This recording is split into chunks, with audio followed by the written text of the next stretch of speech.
Hey guys, how are you? It's Umar.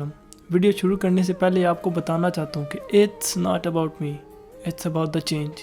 तो कुछ दिनों पहले ना मोटरवे पे एक हादसा हुआ था जिस पे हम लोगों ने जज्बाती होकर बहुत से स्टेटस लगाए थे कि hang the rapers, no mercy for the rapers. और अभी 5-6 दिन नहीं गुजरे कि हमारे जज्बात ठंडे पड़ गए। सबसे पहले जो हुआ बहुत बुरा हुआ, मर्द की मर्दानगी पे बातें हुई हैं। मैं भी कहता हूँ कि उन्हें चौक में लटका देना चाहिए, उन्हें मसमार कर देना चाहिए और व्हाटएवर तुम जो भी कहते हो उनके साथ होना चाहिए। लेकिन जब भी ऐसा कोई भी हादसा होता है ना, चाहे कोई बेटा अपनी माँ को मारे, चाहे कोई कर्नल की बीवी कानून की जंजीरें तोड़ दे, चाहे हरीम शाह के रोते हुए बाप की वीडियो अपलोड हो या ये मोटरवे वाला हादसा हो, हम सबसे पहले इंटरनेट पे जाते हैं और देखते हैं कि फेसबुक पे इसके बारे में कैसी पोस्टें हुई, ट्विटर पे कैसे ट्वीट हुए, इंस्टा पे कौन से हैशटैग यूज़ हुए और यूट्यूब पे हमारे सो कॉल्ड इन्फ्लुएंसर ने कौन सी पोस्टिंग की। ये होता है हमारा स्टेप नंबर 1। उसके बाद हम स्क्रीनशॉट्स लेते हैं, जो रिटर्न में मिले उसे कॉपी करते हैं और जो वीडियोस वगैरह मिले उसे डाउनलोड करते हैं। अगले ही घंटे में ये सब चीज़ें हमारे स्टेटस पे होती हैं, यहाँ हमने पोस्ट कर रखी होती हैं और हैशटैग व्हाटएवर लिखा होता है। और ये सब करने के बाद हम बड़ा प्राउड फील करते हैं। हम कहते हैं कि मैंने मुआशरे का ज़िम्मेदार फ़र्द होने का सबूत दिया।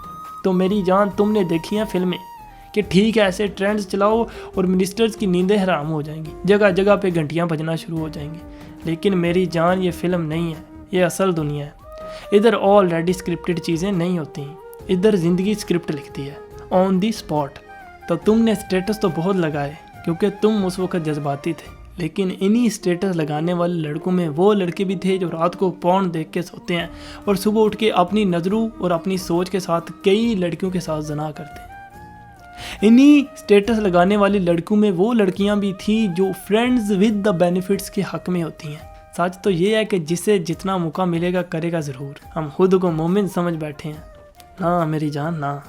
इस माशरे को तबाह करने में हमारा भी बहुत बड़ा हाथ है। फ़र्क सिर्फ इतना है कि हम सेब खेलते हैं, हम शॉर्टकट लगाते हैं। मंटो ने कहा था कि हकीकत हवा शक्कर में ही लपेट के क्यों ना पेश की जाए, उसकी कड़वाहट ख़त्म नहीं होती।